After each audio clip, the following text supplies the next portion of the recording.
नमस्कार. मुंबई ग्राहक पंचायतच्या ग्राहक गप्पा या पॉडकास्टमध्ये मी शर्मिला रानडे आपल्या सगळ्यांचं मनापासून स्वागत करते. ग्राहक संरक्षण कायदा आपल्या सगळ्यांना मिळालेलं एक वरदान आहे. या कायद्याच्या अनुषंगाने आपल्याला अनेक हक्क प्रदान झालेले आहेत. त्यातले माहितीचा अधिकार किंवा मग जनजागृतीचा अधिकार, त्याच्यानंतर आपल्या काही म्हणणं असेल ते म्हणणं ऐकून घेण्याचा अधिकार, असे अनेक अधिकार आपल्याला प्राप्त झालेले आहेत. त्याच्यापैकी एक महत्वाच्या अधिकाराच्या संदर्भात आज आपण जाणून घेणार आहोत. मंडळी, तुम्हाला माहिती आहे की मुंबई ग्राहक पंचायत ही संरक्षण, ग्राहकांचं शिक्षण आणि ग्राहकांमध्ये जनजागृती करण्यासाठी आपल्या सगळ्यांना परिचित आहे. आज आपला विषय आहे की ग्राहक जागृती, आणि तो सुद्धा आपण बालग्राहकांच्या अनुषंगाने त्याच्यावर चर्चा करणार आहोत. आजची चर्चा करण्यासाठी, आजच्या गप्पा करण्यासाठी माझ्यासोबत आलेले आहेत मंगलाताई गाडगीळ. नमस्कार. मंगलाताई गाडगीळ मुंबई ग्राहक पंचायतीच्या शिक्षण विभागाच्या प्रमुख आहेत आणि त्यांनी आजवर अनेक कार्यक्रम राबवलेले आहेत. मग ते ग्राहकांच्यासाठी असू देत, बालग्राहकांसाठी असू देत, किंवा अनेक ग्राहक मंडळ आपल्या संस्थेतर्फे चालवले जातात. तर ह्या ग्राहक मंडळांची काय व्याप्ती आहे, त्याचं काय उद्दिष्ट आहे, या सगळ्या गोष्टी आपण जाणून घेणार आहोत.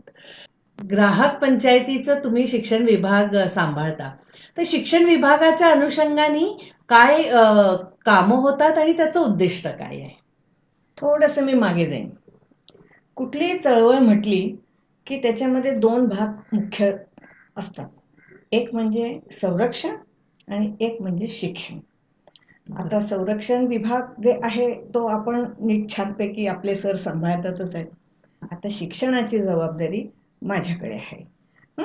तर शिक्षणाचं म्हणजे नेमकं काय की आपण निरनिराळ्या प्रकारांनी, निरनिराळ्या वयोगटामध्ये, निरनिराळ्या माणसांच्या गटामध्ये जागृती निर्माण करणं, त्यांना त्यांच्या हक्काबद्दल, त्यांच्या कर्तव्यांबद्दल माहिती करून देणं, जागृतीचे निरनिराळे उपक्रम राबवणं, हे मुख्य काम या शिक्षण विभागातर्फे जातं. मग याच्यामध्ये आपले पथनाट्य असेल, काही लेक्चर्स असतील किंवा प्रेझेंटेशन असेल, अशा वेगवेगळ्या प्रकाराने आपण जागृती करण्याचा प्रयत्न करत असतो. त्यातला एक प्रमुख म्हणजे मी सांगेन की आता मला प्रश्न जो विचारला बालग्राहकांच्या बद्दल, तर बालग्राहकांसाठी आपला एक ग्राहक मंडळ हा निरनिराळ्या शाळांमध्ये एक उपक्रम चालतो. जेव्हा तुम्ही ग्राहक मंडळ म्हणता किंवा त्याला आपण कन्झ्युमर क्लब असंही छान नाव आहे, तर ग्राहक मंडळामध्ये कशा पद्धतीने आणि काय शिकवलं जातं? आपण म्हणतो ना कॅच देम यंग, की ह्या मुलांना बालवयातच त्यांच्या ग्राहक संदर्भात हक्क किंवा कर्तव्य यांची जर का जाणीव झाली तर ते पुढे मोठेपणी चांगले ग्राहक बनू शकतील, चांगले नागरिकही बनू शकतील. तर याच्याकरता त्यांना त्याच्याबद्दल सजग करणं हे महत्त्वाचं काम ग्राहक मंडळ करत असतं. आणि त्या निमित्ताने आपण त्या ग्राहक जागृतीचे असे वेगवेगळे भाग केल्यासारखे, म्हणजे विषय पाडल्यासारखे केले. आणि त्याच्यात आपण वेगवेगळे विषय आपण जवळजवळ वर्षभर दर महिन्याला एक या अनुषंगाने ते असे कार्यक्रम आपण त्या शाळांमध्ये करत असतो. आणि आपले जे कार्यकर्ते आहेत, हे कार्यकर्ते त्यांच्या शाळांमध्ये जाऊन हे सगळे त्या मुलांना त्याची माहिती पुरवत असतात.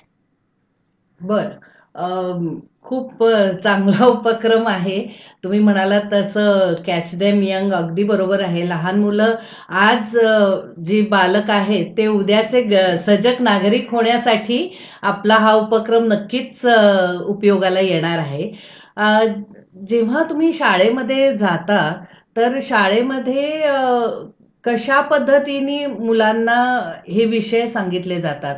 त्यांच्याकडनं काही त्याच्यातनं ऍक्टिव्हिटी पण करून घेतली जाते की फक्त लेक्चरच्या माध्यमातनं? लेक्चर म्हटलं ना की नाही म्हटलं तरी कोणीतरी शाळेच्या बाहेरची व्यक्ती आपल्याकडे येते आणि आम्हाला काहीतरी सांगून जाते, मुलं कंटाळतात. मग मुलांना त्याच्यामध्ये कसं आपल्याला इन्व्हॉल्व करून घेता येईल, त्यांना काय त्यांच्याकडून काय काम करून घेता येईल, या पद्धतीने जवळजवळ आपण एक म्हणूया की सिलेबसच केल्यासारखं आपण केलेलं आहे. अरे वा. तर अगदी पहिला जो आपण एक विषय घेतो की मुलांना ग्राहक म्हणजे कोण हे कळायला पाहिजे. मुलांची म्हणजे ग्राहकांची फसवणूक कशा प्रकारे होते ते त्यांना समजायला पाहिजे आणि मग या फसवणुकीवर वेगवेगळे उपाय काय तर ते आपण त्यांच्याकडून त्यांना शिकवतो. पहिलाच विषय आपला असतो की ग्राहकांची हक्क आणि कर्तव्य हे आपण त्यांना नीट समजून सांगतो. बर.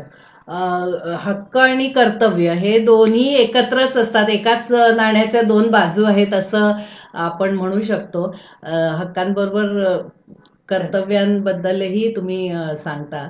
तर कर्तव्य जेव्हा आपण म्हणतो तेव्हा काही ग्राहक म्हणून आता मी एखादी वस्तू घेतली तर ते वस्तू काय आहे, त्याच्यामध्ये त्याचे इन्ग्रेडियंट्स काय आहे, की ते कशा पद्धतीने बनवलेली आहे, त्याची जर काही एक एक्सपायरी डेट असेल, ह्या सगळ्या गोष्टी माहिती असणं, वाचन करणं त्याचं आणि त्याच्यानंतर ठरवणं ती वस्तू आपल्यासाठी उपयोगिता त्याची आहे नाही आहे. तर ह्याच्या अनुषंगाने काय सांगाल? अगदी बरोबर आहे. पहिलं कर्तव्यच मुळी हे आहे. प्रत्येक ग्राहकाचं पहिलं कर्तव्य आहे चिकित्सकता, क्रिटिकल अवेअरनेस. आपण जी वस्तू खरेदी करतोय ती नेमकी काय आहे, आपल्याला हवी तशीच आहे ना. विशेषतः खाण्याच्या बाबतीत जसं आता तुम्ही सांगितलं की इन्ग्रेडियंट्स काय आहेत. काही इन्ग्रेडियंट्स म्हणजे तिथे सुद्धा बऱ्याच प्रकारांनी आपली फसवणूक होत असते.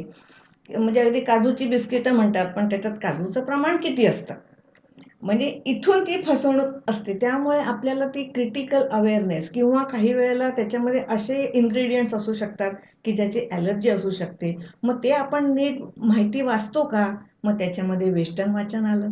मग वेस्टर्न वाचनातून आपल्याला बरीच माहिती वेगवेगळ्या प्रकारांनी समजू शकते की बाबा ते कधीपर्यंत खायचं आहे, कधीपर्यंत नाही खायचं आहे, वापरायचं आहे कधीपर्यंत वगैरे वगैरे पुष्कळ माहिती कळते.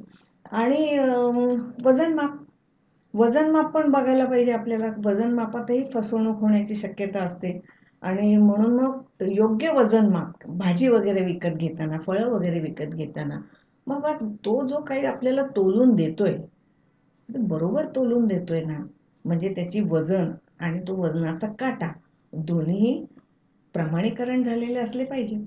बरेचदा दगड आपण बघतो. अगदी बरोबर आहे. म्हणून तर म्हटलं हे फसवणूक ही अशी वेगवेगळ्या प्रकारांनी होते आणि म्हणूनच शिक्षण विभाग जे काम करतो हे प्रिव्हेंटिव्ह टाईपचं असतं. म्हणजे फसवणूक होणार नाही या पद्धतीने लोकांच्या जागृती निर्माण करायची. आणि फसवणूक कधी होणार नाही तुमची, जेव्हा तुम्हाला या सगळ्या गोष्टी माहिती असतील. आता रॅपर रीडिंगचं तुम्ही सांगितलं, वेस्टर्न वाचन, त्याच्यामध्ये माहिती दिलेली असते, पण हे ग्राहकाचं कर्तव्य आहे, त्यांनी ती वाचली पाहिजे आणि त्याच्यानंतरच ठरवलं पाहिजे की आपल्याला ही वस्तू घ्यायची आहे की नाही घ्यायची आहे. तर ह्याच्यामध्ये तुम्ही मुलांकडनं काही ऍक्टिव्हिटी करून घेता, त्यांना सांगता की रॅपर तुम्ही आणा आणि मग तुमच्या सगळ्यांकडनं त्यांच्याकडनं काय काय माहिती दिलेली आहे ती वाचून घेता? हो, हे इंटरॅक्टिव्ह म्हणतात तसं एक सेशन आपलं असतं. पुढचा विषय असतो तो आणि त्याच्यामध्ये मुलांनीच वेस्टर्न गोळा करायची असतात किंवा काही विशिष्ट अशी असतात ती आम्ही आधीच गोळा करून ठेवलेली असतात की जी मुलांकडे असतीलच अशातला भाग नाही. आणि मग त्याच्यातून त्यांना आम्ही शिकवतो की बाबा वस्तूचं नाव काय आहे, ते कुठे असायला पाहिजे, त्याच्यावरचे जे वेगवेगळे लोगो आहेत जे ग्राहक संरक्षणासाठी आवश्यक आहेत. ISI मार्क आहे किंवा आपला FSSAIचा मार्क आहे. हे जे सगळे आहे, फ्रीज टीव्ही वगैरे घेतला तर BEE मार्क आहे. त्याचा अर्थ काय किंवा ते कशासाठी बघून घ्यायचे, कसे बघून घ्यायचे, हे सगळं आपण त्या मुलांना त्या रॅपर रीडिंग किंवा वेस्टर्न वाचनामध्ये शिकवतो, सांगतो आणि मग मुलं ते बरोबर घरी जाऊन ते मुलांना सांगतात आणि त्यांच्या पालकांना ते सांगितल्यामुळे मग त्यांची खरेदी तेवढी चांगली होऊ शकते. वजन मापाचं तुम्ही सांगितलं, तर त्याचं असं काही प्रमाण आहे का किंवा त्याचं असं काही नियमित किती वेळाने ते वजनमाप स्टँडर्ड करून घेतले पाहिजे? बरोबर आहे, ते दरवर्षी करून घ्यावे लागतात. दरवर्षी करून घ्यायला लागतात आणि त्याच्यावरती एक प्रकारचा तो छापा उमटवलेला असतो. प्रत्येक वजनावर आणि प्रत्येक वजनाच्या काट्यावरती ते छापे उमटवलेले असतात आणि जो वजनमाप अधिकारी किंवा इन्स्पेक्टर आपण असं म्हणू तो जो उमटवतो त्याचा नंबर त्याच्यावरती असतो, म्हणजे एक प्रकारची त्याची सही की बाबा मी हे तपासून घेतलंय. त्याच्याशिवाय कुठल्या राज्यामध्ये, म्हणजे समजा महाराष्ट्रात ते तपासलं गेलं असेल तर त्याच्यावर MH असेल. बर. त्याच्यानंतर वर्ष असतं आणि वर्षातली कुठली तिमाही, तर ती तिमाही पण असते. तर ती म्हणजे ABCD अशा प्रकारे. आणि आता या वर्षी समजा केलं तर त्याच्या पुढे 25 हा आकडा असतो, म्हणजे 25 हे वर्ष, सन वर्ष. असा ती त्याच्यावर तो छापा असला पाहिजे प्रत्येक ह्याच्यावरती. तर ग्राहकांचं पण हे कर्तव्य आहे की त्यांनी हे तपासून बघितलं पाहिजे. कधी त्यांना शंका येते की वजन योग्य नाही आहे, तर ह्या सगळ्या गोष्टी वजन मापाचं तुम्ही सांगितलं. पण हल्ली आपण बरेच ठिकाणी बघतो की डिजिटल स्केल वापरली जाते, तर त्यालाही ते रिकॅलिब्रेशन करण्याची गरज आहे. येस, अगदी बरोबर आहे. त्यांना सुद्धा करायला लागतं. इतकंच काय, पेट्रोल पंपावरचे जे पंप असतात, विजेचे मीटर्स, पाण्याचे मीटर्स, सगळ्यांना हे कॅलिब्रेशन करून घ्यावंच लागतं.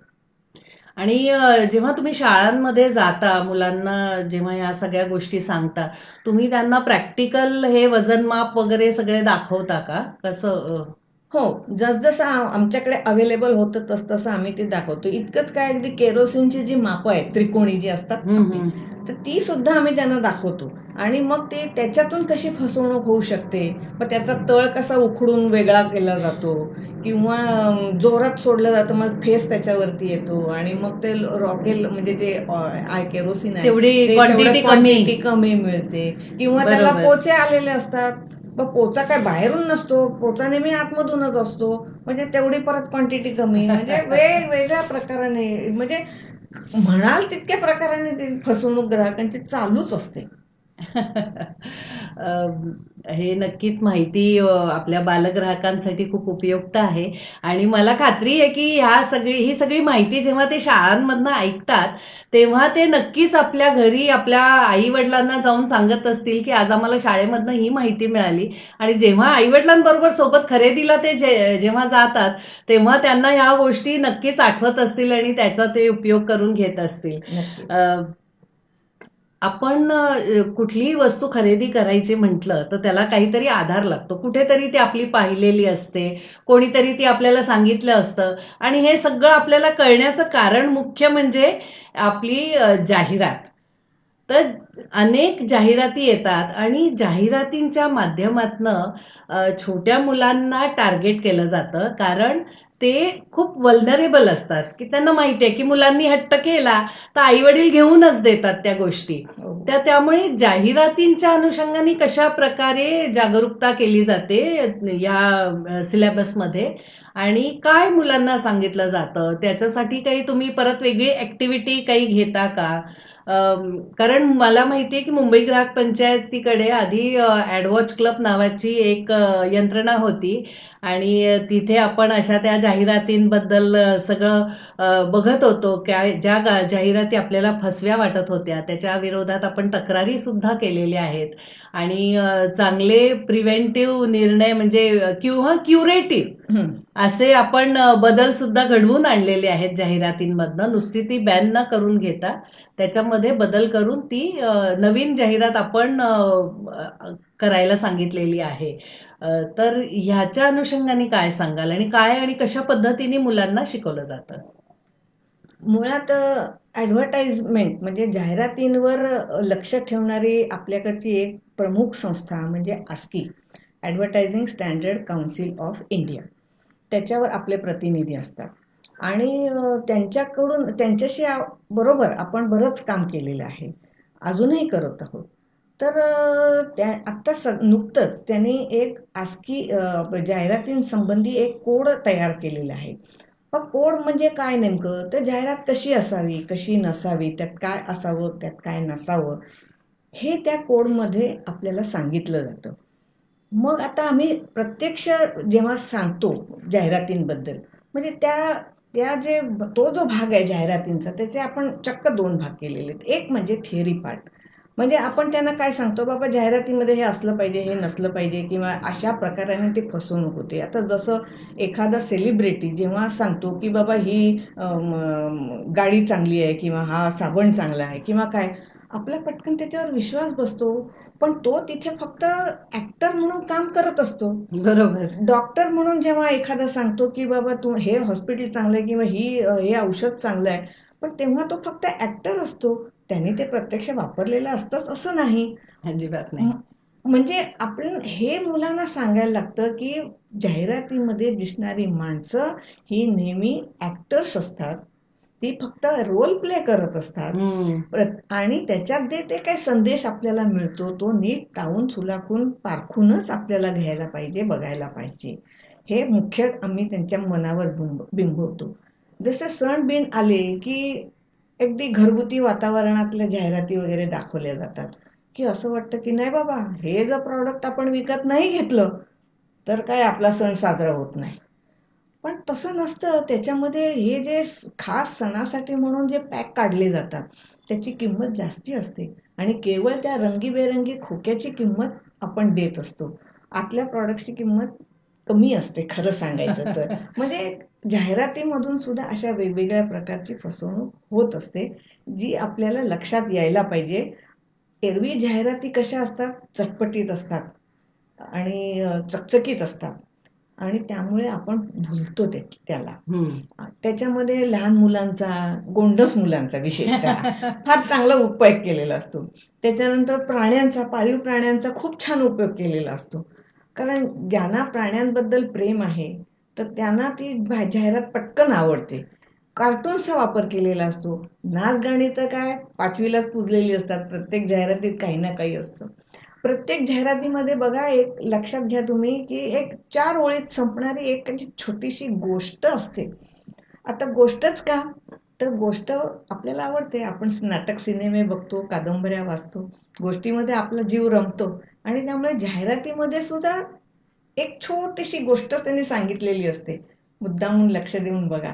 आणि त्यामुळे ह्या जाहिराती अशा चकचकीत असतात. त्याच्यात हिरो हिरोईन असतात, चांगले चेहरे असतात, गोरेगोमटे असतात. तेव्हा अशा त्या चकचकीत करून आपल्याला भुलवलं जातं. हे जाहिरातींचं वैशिष्ट्य आहे आणि हेच मुलांना आपण त्यांच्या मनावर बिंबवण्याचा प्रयत्न करतो या विषयात. आणि ऍक्टिव्हिटी कुठली घेता तुम्ही? ऍक्टिव्हिटीच्या बद्दल सांगते की आपण त्यांना जवळजवळ 10-12 निरनिळ्या प्रकारच्या जाहिराती दाखवतो. म्हणजे आपण हे जे वर्षाच्या शेवटी यांची स्पर्धा घेतो, गुड ॲड, बॅड ॲड. तर आपण त्यांना निरनिळ्या प्रकारच्या जाहिराती प्रत्यक्ष दाखवतो. आता सगळ्या शाळांमध्ये ती सोय आहे आणि आपण ती जाहिराती दाखवतो. त्या जाहिरातीमधून त्या मुलांनी काय बघायचं की बाबा ह्या जाहिरातीमध्ये काय दाखवलंय, त्याच्यात गोष्ट कशी सांगितली, माणसं कशी आहेत किंवा त्याचा प्रभाव किती पडतोय.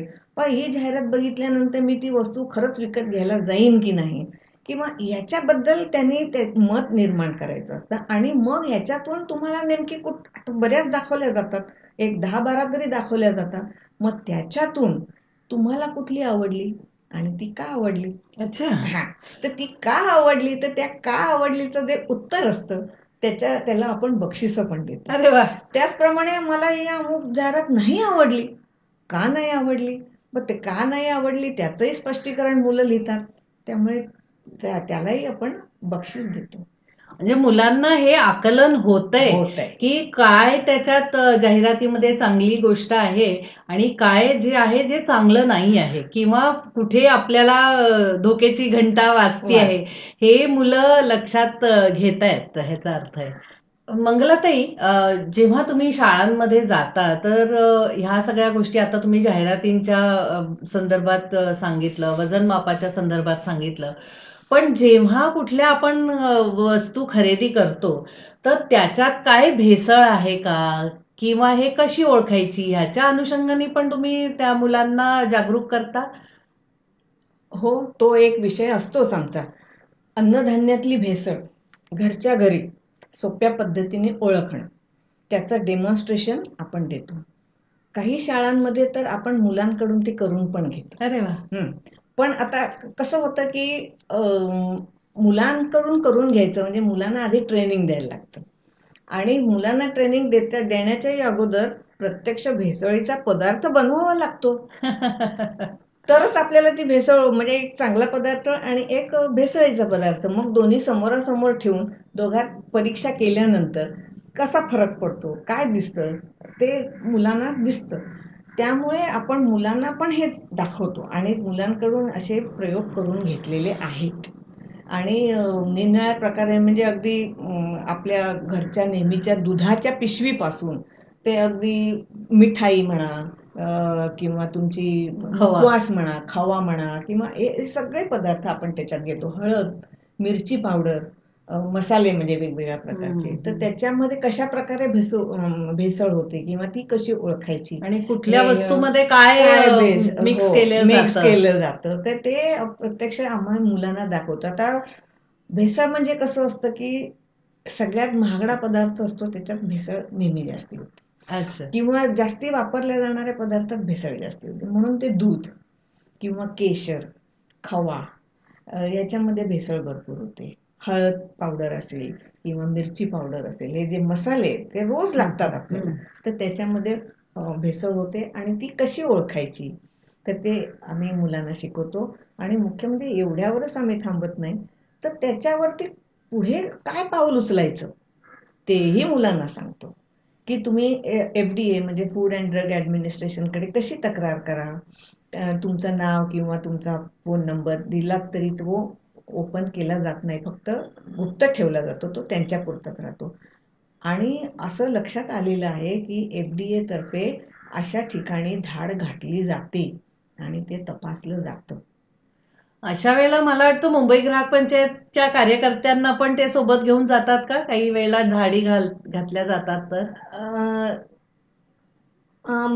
धाड घालण्याच्या वेळेला मी असं सांगेन की ब्युरो ऑफ इंडियन स्टँडर्ड्सच्या तर्फे जेव्हा धाड घातली जाते तेव्हा एक पंच म्हणून मुंबई ग्राहक पंचायतीच्या कार्यकर्त्यांना घेऊन नेलं जातं, बरोबर. पण FDAच्या वेळेला आम्ही मात्र अजूनपर्यंत गेलेलो नाही. पण FDAच्या अनुषंगाने तक्रारी भरपूर केलेल्या आहेत. हो, भरपूर आपल्यातर्फे सुद्धा आणि जाहिरातींच्या सुद्धा. हो, जाहिरातींच्या तर भरपूरच केल्या. आणि त्या आता तर ऑनलाईन पण होऊ शकतात. आणि मुलांना पण तुम्ही हे सगळ्या गोष्टी सांगता की ऑनलाईन कुठे तक्रार करायची, कशी तक्रार करायची? आता ब्युरो ऑफ इंडियन स्टँडर्ड असेल किंवा हे FDA असेल, त्यांचे आपण वेबसाईट, पत्ते, फोन नंबर हे सगळं मुलांना देत असतो. आणि मुलं प्रत्येक विषयाची अशी नोट बनवतात. काही शाळांमध्ये तर त्याची पण स्पर्धा एक घेतली जाते की ती नोट व्यवस्थित एका वहीत लिहून किंवा ती वही सजवून, मग ती कोणी जास्ती चांगली सजवली मग तिथे त्याला बक्षीस देणं वगैरे, अशा प्रकारे सुद्धा आपण स्पर्धा घेतलेल्या आहेत. म्हणजे जसा एखादा विषय आपल्याला शाळेत असतो, गणित किंवा इंग्रजी किंवा मराठी किंवा विज्ञान, तसा हा एक ग्राहक जागृतीचा हा एक वेगळा विषय आहे. आणि त्या विषयाच्या अनुषंगाने मुलं आपली ती वही बनवतात, त्याच्यात सगळं ते सिलेबसच्या अनुषंगाने ज्या गोष्टी सांगितलेल्या जातात त्या सगळ्या त्याच्यात लिहून ठेवतात आणि त्याच्या अनुषंगाने त्यांना बक्षीसही मिळतं. हे किती अगदी छान उपक्रम आहे. शाळांचं पण कौतुक केलं पाहिजे आणि मुलांचं तर आहेच आहे. दुसरं मला असं म्हणायचं आहे की आजकालची जी मुलं आहेत ती नुसतं ह्या भौतिक ह्याच्यात नाही तर सायबर क्षेत्रात सुद्धा त्या आपल्यापेक्षाही पुढे आहेत. तर सायबर सुरक्षितता ह्याच्या अनुषंगाने काही तुम्ही त्यांना मार्गदर्शन करता की नाही, किंवा त्याच्यातली काय त्यांनी काळजी घेतली पाहिजे? केलीच पाहिजे, कारण ते आजच्या जमान्यातलं आहे. ते हा जो मोबाईल आहे ना मुठ्ठी आलेला, तर तो तुमच्यासाठी जग खुलं करतो, पण हे जग पूर्णपणे 100% चांगलं नाहीये. त्याच्यात पण एक फसवणूक होते. मग ती कुठल्या प्रकारे होते, मुलं त्या मनाने भोळी असतात किंवा त्यांना तितकंसं त्याचं पुढचं पाऊल काय असू शकेल ते माहिती नसतं.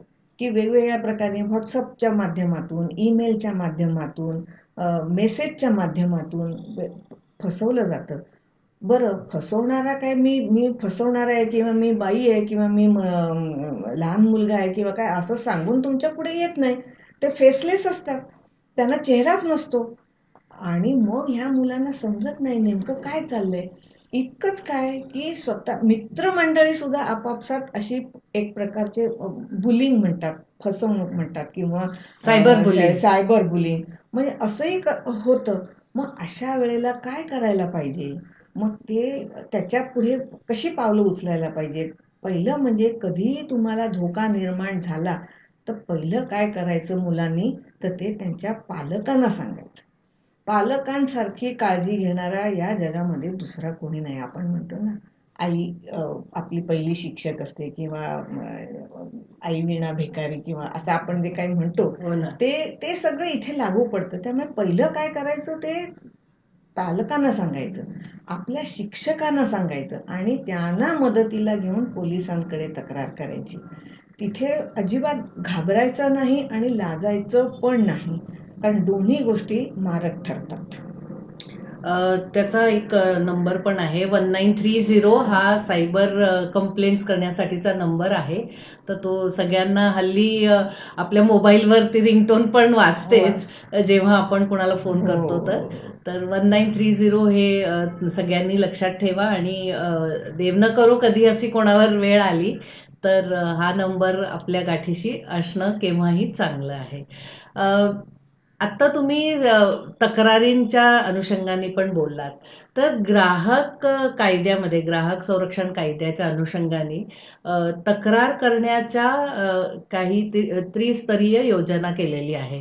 त्याच्या संदर्भात तुम्ही बालग्राहकांना सांगता? हो, सांगतो ना. कारण काय आहे, शेवटी कायद्याचं ज्ञान थोडंफार असेल किंवा त्याची माहिती, अगदी ज्ञान मी म्हणणार नाही, पण थोडीफार त्याची जर माहिती असेल तर मुलांच्या डोक्यात ते कुठेतरी राहतं आणि मोठेपणी त्याचा ते चांगला उपयोग करू शकतात. पण एकदम त्रिस्तरीय ह्याच्यामध्ये जाण्यापेक्षा आपण तक्रार पहिली कुठे घेतली पाहिजे, कुठे नेली पाहिजे, की समजा एखादी वस्तू आपण खरेदी केली तर पहिली तुम्ही दुकानदाराकडेच जा ना. कुठल्या शॉपमधून घेतली असेल किंवा मॉलमधून घेतली असेल तिकडे पहिली तक्रार करा. तिकडे जर का ती सुटली नाही तर ती पुढे आपल्याला उत्पादकाकडे न्यायची आहे किंवा आपण एखादी सेवा घेतली असेल तर ती त्या ब्रांचमध्ये जाऊन तिथे तक्रार केली पाहिजे किंवा तिथे नाही सुटली तर ती पुढे आपल्या नोडल ऑफिसरकडे नेली पाहिजे. म्हणजे एक एक पायरी आपण पुढे पुढे कशी जायची तर ते आपण त्यांना नीट शिकवत असतो. आता तक्रार करताना कसं आपण सांगतो की बाबा ती लेखी असली पाहिजे. मग ती लेखी तक्रार म्हणजे नेमकं काय, त्याच्यामध्ये काय असलं पाहिजे हेही आपण त्यांना सांगतो. आता असं होतं की समजा नोडल ऑफिसर किंवा उत्पादक यांनी सुद्धा आपल्याला जर वाटाण्याच्या अक्षता लावल्या किंवा दिल्या तर मग आपल्याला पुढची पायरी म्हणजे आपण एखाद्या मुंबई ग्राहक पंचायतीसारख्या संघटनेची मदत घेऊ शकतो. जेव्हा एखाद्या संघटनेची आपण मदत घेतो त्यावेळेला ती सुटण्याची शक्यता खूप जास्ती असते. हे एक. त्याचबरोबर मुंबई ग्राहक पंचायतीची एक एक सेंटर किंवा एक आपण स्टेज म्हणू, समेट सारखं जे माध्यम आहे त्या समेटच्या माध्यमातून सुद्धा आपल्याला त्याचा उपयोग करता येतो. तिथेही जर का सुटली नाही तर मग आपण ग्राहक न्यायालयात जायचं आहे आणि मग ग्राहक न्यायालयात जशी आपण म्हणतो तशी 3 स्तरीय आहे. मागच्या एपिसोडमध्ये आपण जाणून घेतलेलं होतं की लिटिगेशन जर्नी ही कशी आणि किती लांब असते. आधी डिस्ट्रिक्ट कमिशन, नंतर मग स्टेट कमिशन, नंतर मग नॅशनल कमिशन आणि त्याच्यानंतर आता नवीन एक जो निर्णय आलेला आहे सुप्रीम कोर्टाचा त्याच्यातनं परत आपल्याला आधी हायकोर्टामध्ये जावं लागतं आणि त्याच्यानंतर तो सुप्रीम कोर्टामध्ये ती केस आपण जाऊन नेऊ शकतो आणि त्याच्यावर शेवटचा निवाडा तिथे होऊ शकतो. तर ह्या सगळ्या गोष्टी तुम्ही आत्ता जे आपण मगासपासनं बालग्राहक म्हणतो आहे तर ते कुठल्या वयाचे, कुठल्या इयत्तेमधली मुलं असतात ही आम्ही साधारणपणे 9वीची मुलं घेतो. कारण नाही म्हटलं तरी आठली त्यांची थोडी समज कमी पडते. कारण हे थोडासा नाही म्हटलं तरी कायद्याचा भाग याच्यामध्ये आहे आणि 9वीच्या मुलांची प्रगल्भता थोडीशी जास्ती असते. त्यामुळे 10वीची मुलं तर ती SSC मुळे आपल्याला परीक्षा आणि अभ्यास याच्यामध्ये त्यामुळे ती इतकी गर्क असतात. त्यामुळे आपण 9वीची मुलं साधारणपणे घेतो आणि खूप चांगला आपल्याला त्याचा अनुभव येतो किंवा त्यांचा प्रतिसाद खूप छान मिळतो. मंगलाताई, मला एक सांगा, अगदी शेवटाकडे आपण आलेलो आहोत. जर एखाद्या शाळेला आपल्या मुलांसाठी, आपल्या विद्यार्थ्यांसाठी आपल्या मुंबई ग्राहक पंचायतीच्या ग्राहक मंडळ किंवा कन्झ्युमर क्लब सुरू करायचं असेल, तर त्याच्यासाठी काही विशिष्ट योजना वगैरे लागते किंवा काय, त्याच्या अनुषंगाने मार्गदर्शन करा. म्हणजे अनेक आता आपल्या ज्या शाळा आहेत त्या तर मुलांना फायदा होतोच आहे, पण इतरही मुलांना त्याचा फायदा होण्यासाठी त्याच्या अनुषंगाने तुम्ही थोडी माहिती सांगा. हे काम दोन्ही प्रकारांनी होतं. आपले जे कार्यकर्ते आहेत ते निरनिराळ्या शाळांमध्ये जातात. आपण त्यांना लेटर देतो की आम्ही असा असा ग्राहक मंडळ कार्यक्रम वर्षभरासाठी राबवतो आणि त्याच्यामध्ये हे विषय घेतो आणि त्यांचा आत्तापर्यंतचा आमचा जो अनुभव आहे त्याच्यातून मुलांना खूप चांगली माहिती मिळते. हा एक अप्रोच झाला. म्हणजे कार्यकर्ते शाळेमध्ये जातात. पण समजा शाळांना आपल्याला अप्रोच व्हायचं असेल तर त्यावेळेला त्यांनी जो नंबर दिलेला आहे त्या नंबरवरती फोन करून चौकशी करावी आणि मग आमच्यापैकी कोणीतरी कार्यकर्ते त्या शाळेमध्ये जाऊन संपर्क साधतील. तर मंडळी, नंबर आपण दिलेलाच आहे, तर त्या नंबरवर नक्की कॉन्टॅक्ट करा, संपर्क करा.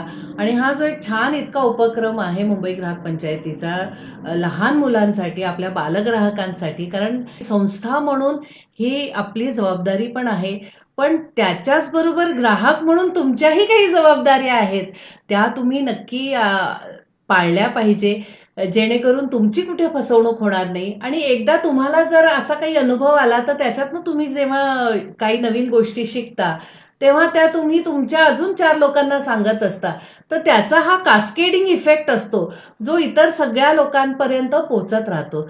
तर मंडळी, आज आपण इथे मंगलाताईंना बोलावलं आणि मंगलाताईंनी खूप छान पद्धतीने आपल्याला बालग्राहकांना कशा पद्धतीने सुजाण करायचं आहे किंवा ती जबाबदारी कशा पद्धतीने त्यांच्या शिक्षण विभागाचे कार्यकर्ते पार पाडत आहेत याच्या विषयी सविस्तर माहिती सांगितली. त्याबद्दल खूप खूप धन्यवाद मंगलाताई. परत परत येत राहा आणि अशीच माहिती आम्हाला सांगत राहा, कारण मला खात्री आहे तुमच्याकडे अनेक विषय आहेत, अनेक कार्यक्रम तुम्ही राबवता, अनेक उपक्रम तुमचे चालतात, तर त्यामुळे नक्की परत तुम्हाला आम्ही आमंत्रित करणारच आहोत. आणि मंडळी, या कार्यक्रमाव्यतिरिक्त, हा कार्यक्रम तर तुम्हाला बघायचाच आहे, पण ह्याच्या व्यतिरिक्त अजून जे आपले कार्यक्रम झालेले आहेत ते इथे आय बटन दिलेलं आहे, ते तुम्ही प्रेस केलं तर तुम्हाला आमचे आधीचे जे कार्यक्रम आपण केलेले आहेत ते तुम्हाला सगळे पाहता येतील. आणि तुम्हाला आजचा जो विषय आहे की जागरूकता, ग्राहक जागरूकता, आज आपण फक्त बालविषय घेतला, पण अनेक कार्यक्रम आपण जे केलेले आहेत त्याच्यामधनं सुद्धा तुम्हाला जागरूक होता येईल आणि तुम्हाला छान माहिती मिळणार आहे वेगवेगळ्या विषयांवर. त्यामुळे ते आय बटन प्रेस केलं तर तुम्हाला आधीचे व्हिडिओही नक्की पाहता येतील. आमचे व्हिडिओ बघत राहा आणि स्वतःला तुम्ही जागरूक करा. आणि मंडळी, शेवटी जाता जाता आपलं नेहमीचं आपले व्हिडिओ पूर्णपणे बघा, कारण बरेचदा असं होतं की थोडंसं बघितलं जातं नंतर मग ते बघितलं जात नाही. तसं करू नका, कारण अर्धवट ज्ञान हे कायमच योग्य नसतं. तर त्यामुळे तुम्ही पूर्ण आमचे व्हिडिओ बघा, लाईक करा, शेअर करा, सबस्क्राईब करा आणि बेल आयकन प्रेस करायला विसरू नका, म्हणजे आमचे नवीन नवीन जे व्हिडिओज आपण घेऊन येऊ ते तुम्हाला लगेचच बघता येतील. कारण आपल्याला जग हे कसं खूप वेगाने बदलत आहे, तर त्यामुळे त्याची कास आपल्याला धरली पाहिजे, त्याच्यासोबत आपल्याला चाललं पाहिजे. आणि कायमच जागरूकता, प्रत्येक क्षणाक्षणाला आपण जागरूक राहिलं पाहिजे, जेणेकरून आपण कुठेही फसू नये आणि आपल्यावर काहीतरी असे विचित्र समस्या येऊ नयेत. त्यामुळे आपले व्हिडिओ नक्की बघा, लाईक करा, शेअर करा, सबस्क्राईब करा आणि आपलं नेहमीच स्वस्थ रहा, सुरक्षित रहा आणि जागरूक रहा.